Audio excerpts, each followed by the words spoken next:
Lectures on chemical kinetics. In my last lectures, I introduced you to the subject of chemical kinetics. We looked at the rate of reactions, factors affecting rates of reactions, and then arrived at rate laws, both the differential form and the integrated form. Then we discussed about the characteristics of these rate expressions for first order, second order and zero order reactions. Today, I'll first talk about radioactive decay, then take up the methods to determine reaction order. We'll discuss some important methods. The first one is the differential method. The second one, method of integration. Third one, method of half-life period. And lastly, isolation method. Radioactive decay, a truly first order process. You must be wondering why we are discussing about radioactivity when it has nothing to do with extranuclear electrons in which chemical reactions are concerned. Radioactivity is strictly a nuclear phenomenon. Heavy nuclei with unfavorable neutron to proton ratio undergo spontaneous disintegration.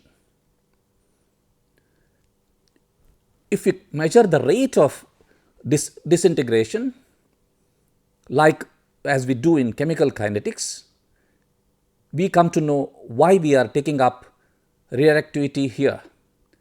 So, it is found that the rate of disintegration or the radioactive decay is proportional to the amount of the radioactive element that is present at any instant, which means that radioactivity follows first order kinetics. In fact, it is the only example that we have which strictly follows first order kinetics. An exponential decay process can be described by the following formula, which is just modified from the one that we have seen in chemical kinetics. N is equal to N0 exponential minus lambda t, where lambda is the decay constant, which is equivalent to the rate constant in chemical kinetics. N0 is the quantity of the substance that is initially present, that is equivalent to initial concentration, and conveniently it is measured in terms of number of atoms. N is the quantity that will remain after a time interval t. Compare this equation with the first order rate equation, which was obtained by Wilhelmy, father of chemical kinetics. C is equal to C0 exponential minus kT. Very similar expressions and behavior of radioactive elements and their disintegration exactly follows first order kinetics.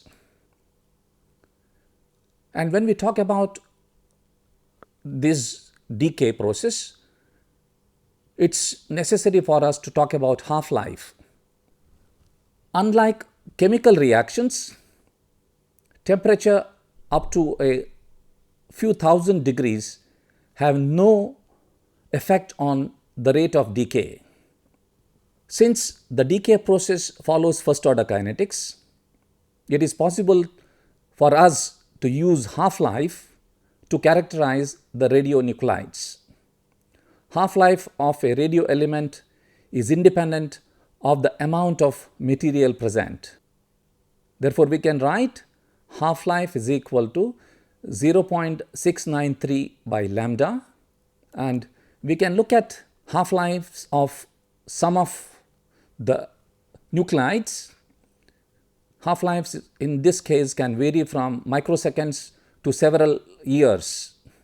Now, disintegration or the decay process of a radioisotope can be monitored using GM counter, the so-called gigamolar counter, which records the number of disintegration per minute, abbreviated as DPM. As the decay process continues, the number of disintegrations per minute decrease. This data can be used to calculate the decay constant lambda using the first order rate expression. And that is why we took this example of radioactive decay in chemical kinetics. And it has very good application as well, especially if you look at carbon-14 dating experiments. We use radiocarbon, that is C14, to find out the age of artifacts or archaeological samples. Now let us go to the chemical kinetics that is we are interested in. We have seen the reactions can be classified into different orders: first order reaction, second order reaction, third order reaction, as well as zero order reaction. Then how do you find out the order of reaction? That means we need to devise methods for determining order of reaction. The order of reaction of any reaction that we study cannot be predicted from the stoichiometric expression. That means we do not know anything about the order of reaction. We have to establish it through experiment. So determination of reaction order is frequently inseparable from finding the best rate expression. The reaction order can be determined either as the overall reaction order or order in individual components. That means if you have only one substance or if you have more than one substance, we can determine order individually or when all are present, so that we get the overall order of reaction. The following methods are commonly used for determining the order of reaction.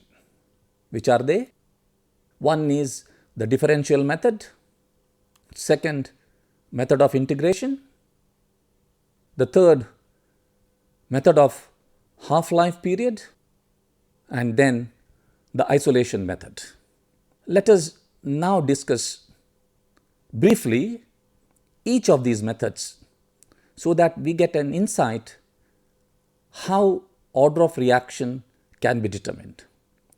We must remember that we are talking about simple elementary reactions. First method is the differential method, and this method was devised by Van 't Hoff. If you have a reaction of nth order, then the rate of such a reaction is given by R is equal to Kn C to the power n, where R is the rate of reaction, Kn is the rate constant, C is the concentration, the power n tells us the order of reaction. If we take logarithm, we get ln R is equal to ln Kn plus n ln C. If we take a double logarithmic plot where we have ln R versus ln C, this should yield us a straight line, and you can see it here. We are plotting ln R versus ln C. The results give us a straight line plot with the intercept is equal to log Kn, and the slope of the line gives us n, the order of reaction. Now we can also try to measure the rates of reactions at two different concentrations, C1 and C2, where the rates are R1 and R2. We know that R1 is equal to minus dC1 by dt and R2 is equal to minus dC2 by dt. If we take this equation we establish that R1 upon R2 is equal to C1 upon C2 raised to n. Taking logarithm, we get ln R1 upon R2 is equal to n ln C1 by C2. Therefore, we get an expression for order of reaction n, that is n is equal to ln R1 upon R2 divided by ln C1 upon C2. So, the result obtained in this case for order of reaction is independent of the units used to express the concentration, provided that we use the same units throughout our experiment. It is also possible for us to find out the order of reaction by calculation. So, if the reaction involves more than one substance, it is not necessary that they should be all having the same initial concentration.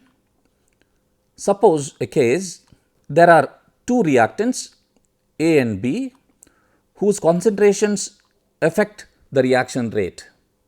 So, in one set of experiments, Ca is varied while Cb is kept constant, and then we apply the above equation, which gives us the order Na with respect to the reactant A. Then we carry out the second experiment. In this set, Cb is varied and Ca is kept constant. Hence, we can calculate Nb, the order with respect to B. We know that the overall order of the reaction is equal to the sum of the orders with respect to each of the reactants, so that sum of Na and Nb gives the order of the reaction. Now, let us look at the method of integration. We are familiar with these equations. What we try to do here is, we have equations for first order, second order, zero order, and even for that matter third order kinetics, the integrated rate expressions. We assume an order when we study the reaction, and then we generate the experimental data, which is then substituted in the equation pertaining to the assumed order. If we get the rate constant K as constant using that equation, then the assumed order is correct. If not, we have to take up the other equation. What we actually do? It is a method of trial, hit and run. If it works, fine. If it doesn't, then take up the next expression. This method consists in performing the reaction between required amounts of the reactants. The products formed are analyzed from time to time, and the concentration of the reactant is determined. These values are then substituted in the equation for various orders. So, this is the experimental part, which we will see in much details at a later stage. The order of reaction is then known by that equation, which gives us the constant value of rate constant K. This method is the most common method for determining the order of reaction. We have discussed about the rate expressions. Now, let us look at the rate expressions. Rate constant K for a first order reaction is 2.3 by T log A upon A minus X, where A is the initial concentration and A minus X is the concentration of the reactant at time T. If we substitute these values A and X, we get the value of K, and if K value is constant, we are sure that the reaction follows first order kinetics. The unit of K, as seen earlier, it is time inverse and is independent of units of concentration.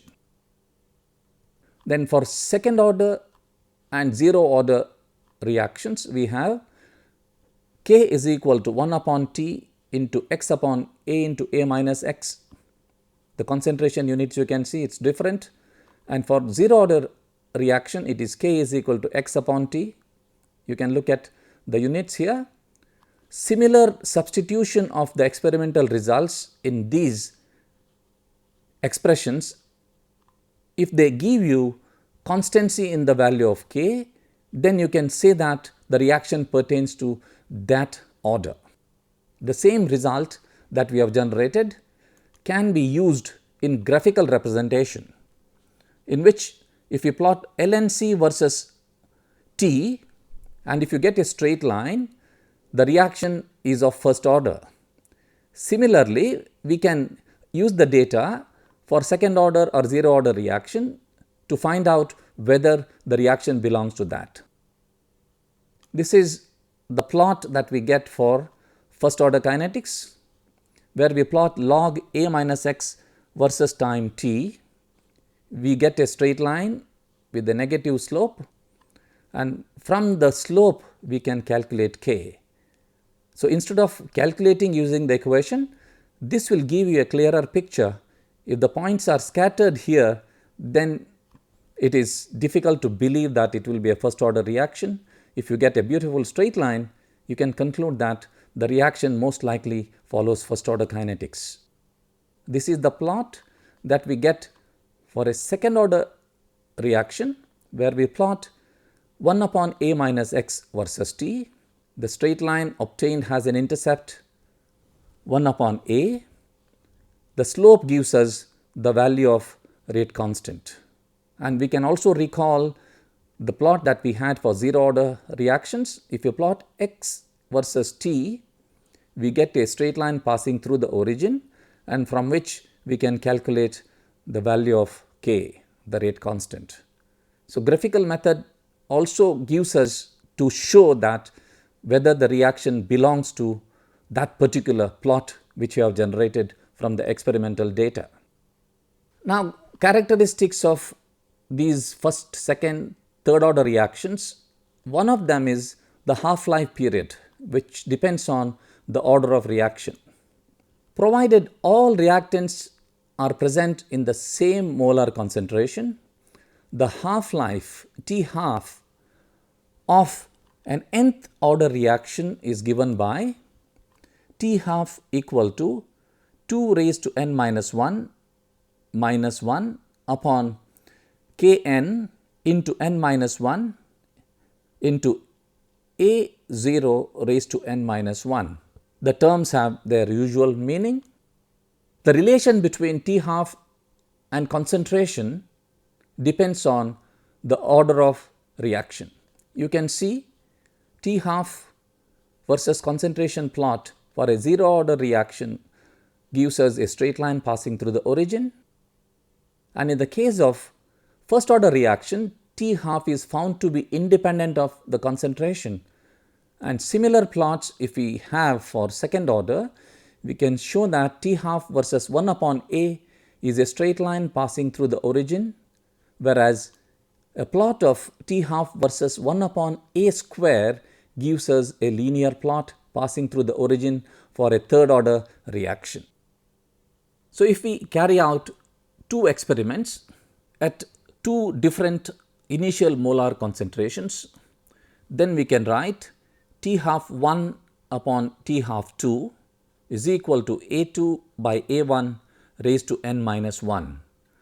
The relation that we have between half-life and the initial concentration and the order of reaction.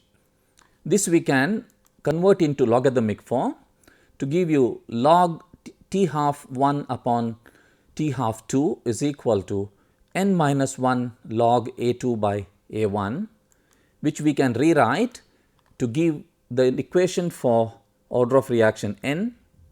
N is equal to 1 plus log T half 1 minus log T half 2 divided by log A2 upon A1.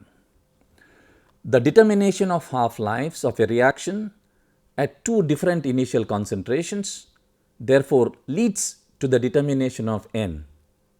This method was suggested by Oswald.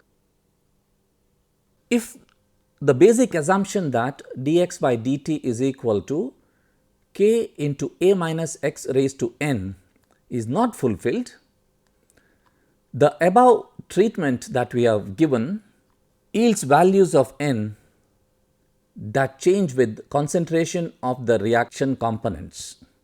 So, whenever the value of n obtained by these methods found to be significantly different from an integer, it can be concluded that the reaction involved corresponds to a more complex reaction rate equation. Now, let us look at the isolation method.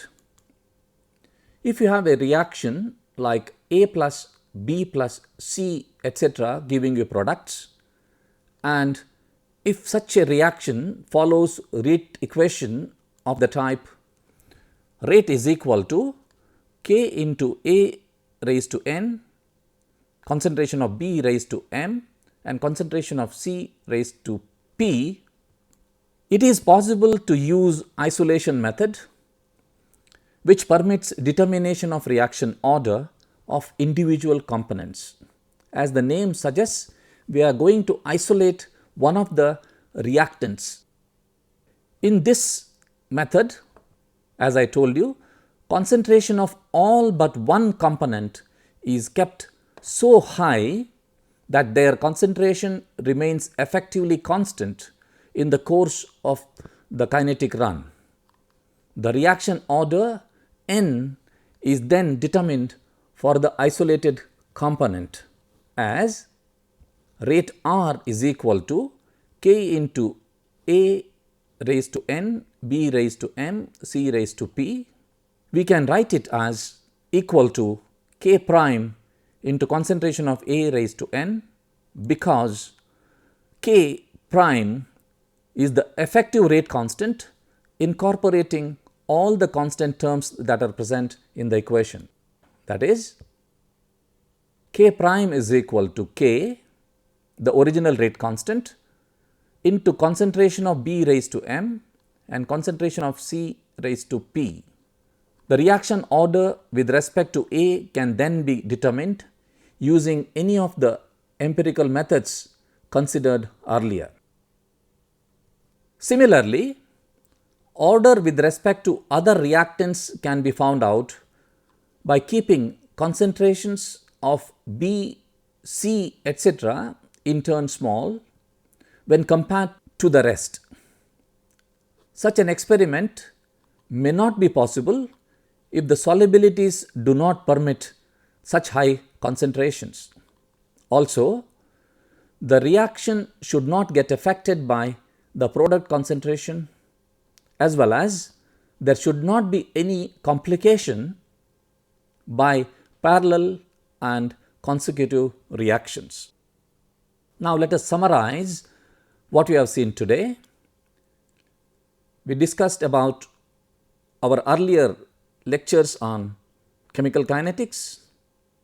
Then we talked about radioactive decay, why we should discuss and why we should be interested in radioactive decay process, although it is not a purely chemical reaction. Then we looked at the various methods to determine reaction order, out of which differential method, method of integration, method of half-life period, and isolation method we discussed in details.